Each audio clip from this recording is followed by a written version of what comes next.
Me parece que la cuestión está en ver la totalidad de la cadena. Y la totalidad de la cadena, y no solamente ese triángulo que es fabricante, tallerista, esclavo, digamos, ¿no? Y centrar, y coincido que centrar en lo más chocante de la explotación en la parte de la cadena de la confección es efectista y no es toda la realidad. Esta cuestión. Yo me refería más a otra cosa, digamos, que es desde que lo que generalmente se conoce como toyotismo, digamos, se fue imponiendo como forma de organización de la producción del capitalismo más concentrado, lo que hace es concentrar una parte, la de mayor tecnología, dentro de como parte que sigue siendo la empresa, y desprenderse del resto, digamos, donde hay mayores niveles, no solamente de precariedad, menores salarios, y también menores niveles de tecnología, etc. Y la empresa central es la que articula eso. Entonces, si vos cortás una de estas partes, vas a encontrar una situación, pero si tomás la cadena en su conjunto, vas a encontrar otra. Me parece que eso es lo que pasó con esa lectura de la cuestión de la confección y los talleres, etc. Porque en realidad si uno ve, por ejemplo, te pongo un ejemplo de una fábrica recuperada que creo que sí viene compitiendo, digamos, ¿no? Que es Textiles Pigüé. Textiles Pigüé es una fábrica de la vieja usanza, o sea, es una fábrica fordista. Es una fábrica que tiene toda la cadena textil en su interior, digamos, o sea, desde el hilado, no hacen la tela, pero bien, obviamente no cultivan el algodón ni nada, pero arrancan desde el hilo, desde el rollo de hilo, y puede salir la prenda. En general, hacen la tela y la tela se la venden a las marcas, fabricantes, etcétera, que en realidad son organizadores de la producción y que se quedan con el grueso del excedente. Pero que en general no producen nada, ya, sino que todo eso lo derivan en otras empresas que son las que fabrican, etcétera. Entonces, por ejemplo, Textiles Pigüé, de alguna forma, porque quedó en el pasado, digamos, justamente cuando quiebra Gatic y se recupera esa fábrica en particular, es una fábrica que tiene que puede tener toda la cadena y que por lo tanto puede mantener el salario, por más que no sea alto, pero puede mantener el salario en forma más o menos pareja para todos los sectores de la cadena. Y ellos a veces dicen una cosa, la parte de la confección de nuestra fábrica explica es el 45% de nuestra fuerza de trabajo, pero solamente da el 7% de la facturación. Entonces dan como un mérito que ellos mantienen a esa gente dentro de la fábrica. Y en realidad lo que están haciendo es prorrateando como la antigua fábrica fordista, donde el valor del salario está determinado por toda la cadena productiva y no solamente por una parte. Entonces ahí está el problema de la confección, que no necesariamente tiene que ser, eso es lo más extremo, pero en general la confección, al separarla, es donde hay menos salario, hay más precariedad, etcétera, porque no necesariamente explica el grueso de la ganancia, pero sí explica una parte si vemos la cadena de totalidad como producción. No me refería más que nada a eso. Lo más polémico, o no tanto, yo creo que desde que justamente se hace todas estas grandes transformaciones en el capitalismo que conocemos como neoliberal, digamos, ¿no? Que es la ideología que está atrás de estos cambios, ¿no? Evidentemente, cuando apunta más a que el capital financiero rinde en la acumulación de capital muchísimo más que el capital productivo, pero si no hubiera capital productivo tampoco hay capital financiero. Si no hubiera nadie que produce, no habría capital financiero, ¿no? Entonces, no es que desapareció el trabajo, o que el capitalismo puede prescindir del trabajo, o puede prescindir de la producción. No puede, todavía no puede. Quizá lo puede en algún momento, por ahora no puede. Lo que sí, al automatizar cada vez más, al generar no solamente expulsión, sino también incapacidad de absorción de nueva población, que es básicamente lo que pasa con la migración, porque en un momento la migración de los países periféricos a los centrales era funcional al desarrollo económico de la industria, etc. Digamos, los obreros, por ejemplo, los argelinos que iban a Francia en la década de 50 entraban a trabajar a la fábrica de Renault.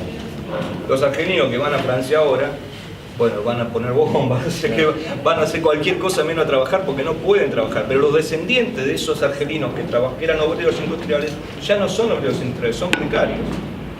Son vendedores ambulantes, son gente sin laburo, que tiene que, como son ciudadanos franceses, pueden vivir del seguro de paro, de esas cosas que tienen todavía, ese aparato de seguridad social que todavía no terminó de desaparecer, pero ya no están siendo absorbidos por esa demanda de mano de obra. Como que el capital permanentemente, donde necesita producción, va buscando dónde puede explotar más el trabajo. Pero al mismo tiempo hay gente, hay una masa creciente de población que no va a entrar nunca en ese circuito, y que el neoliberalismo, creo que en los 90 por ahí, había inventado para eso la política social, ¿no? Y eso primero se lo encargaron a las ONG y después también, aunque parezca que no, digamos, a la economía social. La economía social en su concepción neoliberal, que no es toda, también es eso, digamos, ¿no? Bueno, que hagan pequeñas cooperativitas, que hagan pequeños emprendimientos productivos, les tiramos unos mangos para que puedan sobrevivir, que no se mueran de hambre y por lo tanto que no sean que sean el sujeto menos conflictivo posible. De las alternativas, me parece que estas experiencias de todo esto que podemos llamar, depende de dónde pongamos el acento: economía popular, social y solidaria, economía trabajadora, economía autogestionaria, lo que fuera, todo depende también de dónde ponemos el acento. Si ponemos el acento en el sector social, que es lo que hace, lo que hizo Juan, ¿no? Bueno, son trabajadores en estas condiciones, ¿no? Excluidos del aparato del mercado de trabajo, etc. Bueno, es como una suerte de descripción de esta es la gente que forma la economía popular como una forma de sobrevivir, de subsistir y después por ahí de organizarse. También podemos pensar en una cuestión más de qué tipo de organización económica, cómo se organiza, podemos ponerle el acento ahí. Ahí tenemos tres enfoques que no tienen por qué ser contrapuestos, pueden ser, digamos, se pueden cruzar en algunas partes sí, en otras partes no.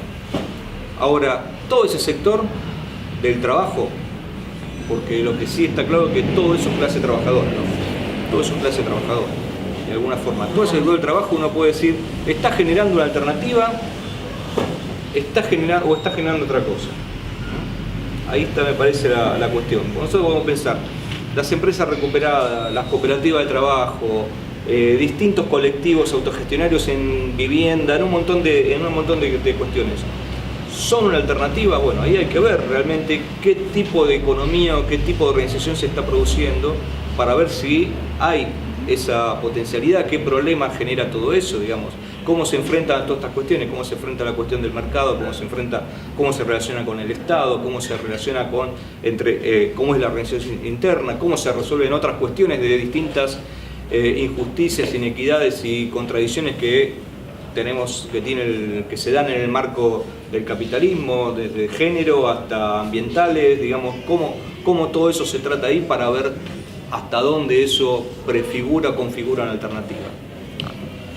También se puede pensar en una especie de economía paralela, ¿no? Donde vamos a hacer las cosas lo mejor posible y vamos a tratar de relacionarnos lo menos posible con el capitalismo. Yo creo que eso no se puede hacer, digamos, que eso no es, puede sonar bien, pero que no es esa ruptura en este marco. Bueno, quizás si uno se va hacia un falansterio, digamos, ¿no? Como en el 1850, un lugar aislado, puede ser, pero en general no pasa. Sí, lo de crear una alternativa, empezar a generar una alternativa y ver los problemas y las potencialidades que tiene eso. Y la otra es pensar que todo eso es una economía complementaria, que inclusive hasta puede ser funcional porque le da una posibilidad de subsistencia a los excluidos por el sistema, ¿no? Y eso también puede ser inclusive una estrategia del capital. Entonces, entre esas dos posibilidades, o es complementaria o es alternativa, está justamente lo que media la cuestión política, la cuestión de cuál es el proyecto. Creo que pasa por ahí un poco, por lo menos eso es lo que se me ocurre a mí, digamos, ¿no? Lo que pienso alrededor de ese tema, digamos. Me parece que todas esas experiencias tienen mucho que enseñarnos en cuanto a sus dificultades, sus problemas y a sus potencialidades. Y me parece que no hay que idealizar ninguna, digamos, que tenemos una tendencia a idealizar, tenemos una tendencia, bueno, de pronto aparecieron los zapatistas, es lo más grande que hay, después los sin tierra, lo más grande que hay, ahora Rojava, lo mejor que hay. Digamos, cada una de esas cosas, de esas experiencias, tiene su contexto, tiene su lógica, hay que tratar de entenderla y hay que ver a partir de ahí también cuáles son sus potencialidades, cuáles son sus dificultades, pero también tenemos que ver que en nuestro contexto, en el contexto en que cada uno está, no necesariamente las cosas son replicables. Es más, generalmente no son replicables, generalmente sí podemos inspirarnos en esas experiencias, pero no necesariamente eso quiere decir que las vamos a poder trasladar. Y si intentamos hacerlo, generalmente sale mal, ¿no? Y por eso le podemos preguntar a todos los países de Europa del Este o a un montón de que cuando se intentó replicar esas cosas o experiencias de afuera al pie de la letra, las cosas no funcionaron. La economía